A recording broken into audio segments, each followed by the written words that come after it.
दिन भर की भागदौड़ के बाद डिनर सभी को टेस्टी ही चाहिए होता है। तो आज मैं लेकर आई हूँ सुपर टेस्टी रेसिपी मलाई कोफ्ता की रेसिपी, जो खाने में चार चांद लगा देता है। सभी को शिकायत रहती है कि कोफ्ते हमारे फट जाते हैं, लेकिन हम कुछ चीज़ों का जब ध्यान रखते हैं तो रेसिपी आसान हो जाती है और सुपर टेस्टी बनकर तैयार होती है। वीडियो स्टार्ट करने से पहले निवेदन है कि चैनल को सब्सक्राइब कीजिएगा और वीडियो पर लाइक कमेंट जरूर कीजिएगा। तो चलिए बनाते हैं। इसे बनाने के लिए मैंने यहाँ 150 ग्राम पनीर और एक उबला हुआ आलू लिया है। अब आलू को हम ग्रेटर से ग्रेट कर लेंगे।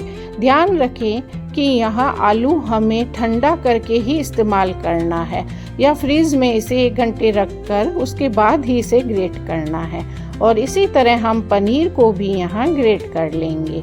तो पनीर भी यहाँ ग्रेट हो चुका है, तो सारी चीज़ें एक साथ हो गई है। अब मैं यहाँ थोड़ा सा अदरक को भी क्रश कर रही हूँ और एक हरी मिर्च को भी यहाँ क्रश कर रही हूँ, ताकि सारी चीज़ें एक साथ छोटी छोटी टुकड़ों में हो। अब मैं डाल रही हूँ यहाँ थोड़ी सी कसूरी मेथी और थोड़ी सी ही अजवाइन, और ये मसाले डालकर इसमें ऐड करेंगे कुटे हुए काजू और कटी हुई किशमिश। तो इनको भी बारीक बारीक कट करके इसमें ऐड कर लिया। उसी के साथ डालेंगे 2 चम्मच यहाँ सूखा नारियल का बूरा और आधा चम्मच जितनी लाल मिर्च, नमक स्वाद अनुसार और थोड़ी सी काली मिर्च पाउडर और थोड़ा सा ही गरम मसाला मैंने ऐड किया है। इन सारी चीज़ों को डालने से कोफ्ते बहुत ज़्यादा टेस्टी और होटल जैसे बनकर तैयार होते हैं, और जब भी हम इसे बनाएंगे तो लगेगा भी नहीं कि हम घर पर बनाकर तैयार कर रहे हैं। अब इन सारी चीज़ों को मिलाकर एक डो के फॉर्म में लेकर आ जाएंगे। और अब मैं यहाँ ले रही हूँ कॉर्नफ्लोर। कॉर्नफ्लोर डालने से कोफ्ते हमारे फटेंगे नहीं, तो मैं यहाँ 2 चम्मच जितना कॉर्नफ्लोर ले रही हूँ और सारे डो को इस कॉर्नफ्लोर में मिला लेंगे। अगर आपको फिर भी डो यहाँ थोड़ा सा गीला लगे तो 1 चम्मच और ऐड कर सकते हो। यहाँ हमारा अच्छा सा सॉफ्ट डो बनकर तैयार है। और अब बनाएंगे कोफ्ते। तो मैंने छोटी छोटी लोइयां लेकर गोल गोल कर थोड़ा सा चपटा कर लिया और इस साइज के कोफ्ते बना लिए। आप जिस भी तरह बना सकते हो, इसे लंबा भी बना सकते हो, और आपको जो पसंद हो आप किसी भी शेप में इसे बनाकर तैयार कर सकते हो। मैंने इन्हें गोल गोल करके चपटा कर लिया। इस तरह मैंने सारे कोफ्ते बनाकर तैयार कर लिए और अब हम इनको फ्राई करेंगे। तो फ्राई करने के लिए हमें थोड़ा पहले ये ध्यान रखना है कि इस पर थोड़ा सा हमें कॉर्नफ्लोर को और कोट करना है। इस तरह से ऊपर से जब इनको कोट करेंगे तब ये तेल में ना तो फटेंगे और ना ही ज़्यादा ऑयली होंगे। तो थोड़ा सा कॉर्नफ्लोर डालकर इनको इस तरह कोट कर लेंगे।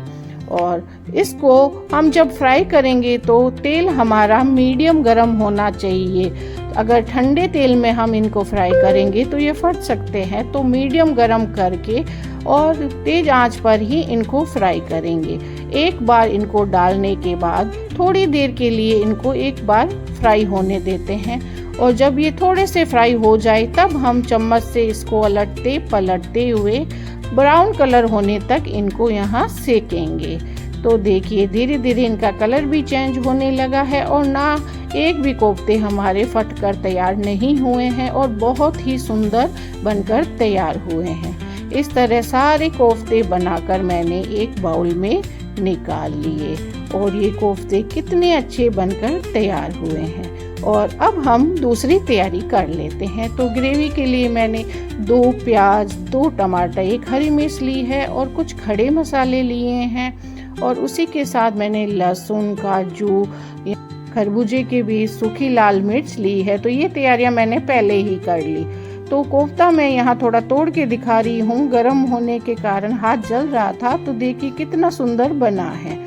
और अब ग्रेवी की तैयारी करते हैं। तो एक पैन में तेल गरम करके उसमें 5 से 7 काली मिर्च, 1 बड़ी इलायची, 1 जावित्री का टुकड़ा, 2 से 3 हरी इलायची, थोड़ी सी दालचीनी के टुकड़े और जीरा लगाकर, यानी जीरा डालकर यहाँ छौंक लगा देंगे और इनको अच्छे से तड़कने देते हैं। जब ये तड़क जाए तब हम यहाँ प्याज को कट करके इसमें डाल देंगे। और मैंने यहाँ एक तेज पत्ता, हरी मिर्च, उसी के साथ लहसुन की कलियाँ भी ऐड कर दी और उनको भी हम यहाँ फ्राई कर लेंगे।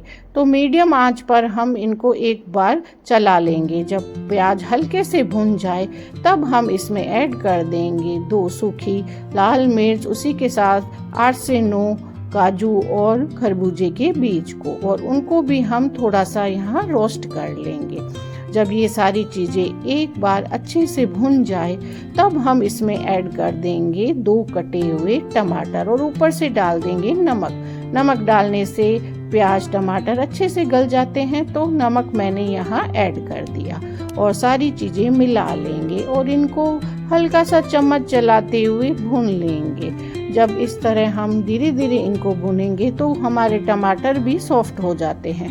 अब मैंने यहाँ तेज पत्ते को निकाल लिया, क्योंकि जब हम ग्रेवी बनाएंगे तो ये साथ में पिसते नहीं है, तो मैंने निकाल लिया। और बड़ी इलायची में से दाने निकाल कर भी इसमें डाल दिए और ऊपर के कवर को हटा दिया। और अब धीरे धीरे इनको थोड़ा सॉफ्ट होने देते हैं, तो ढक्कन लगाकर 1 मिनट के लिए धीमी आंच पर इनको पकने दिया।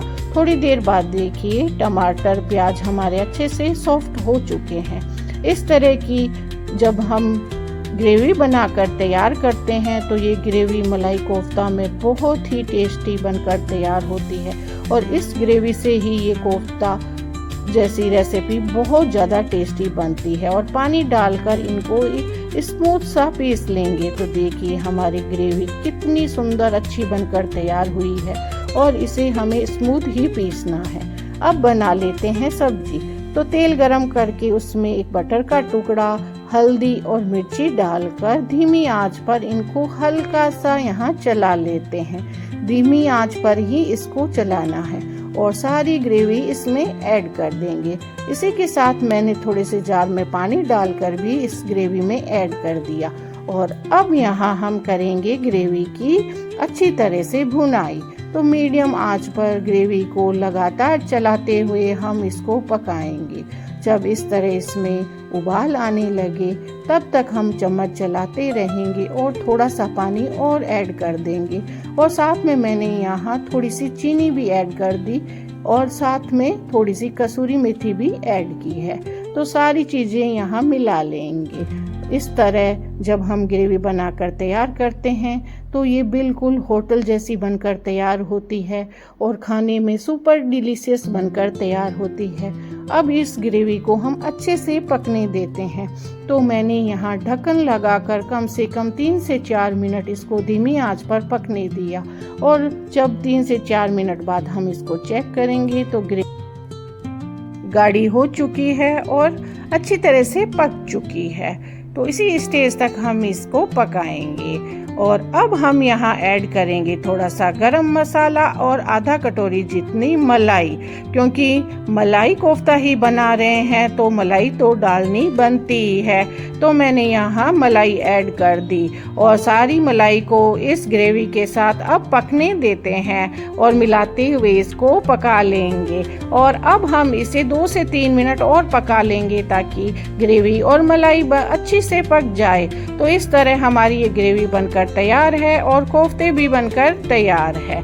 और अब मैं इसको सर्व करूंगी एक बाउल में। तो मैंने पहले ग्रेवी डाल दी अच्छे से और ऊपर से रख दिए कोफ्ते, क्योंकि जब हम कोफ्तों को अगर ग्रेवी में मिला देंगे तो कोफ्ते बहुत सॉफ्ट होने के कारण फट जाते हैं। तो मैंने ग्रेवी और फिर कोफ्ते और ऊपर से फिर से ग्रेवी डाल दी।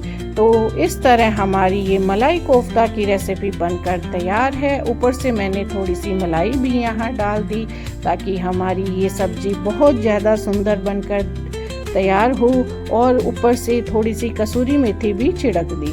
तो ये हमारी सुपर टेस्टी डिलीशियस सुपर मलाई कोफ्ता की रेसिपी बनकर तैयार है और खाने में बहुत ही डिलीशियस बनकर तैयार होती है।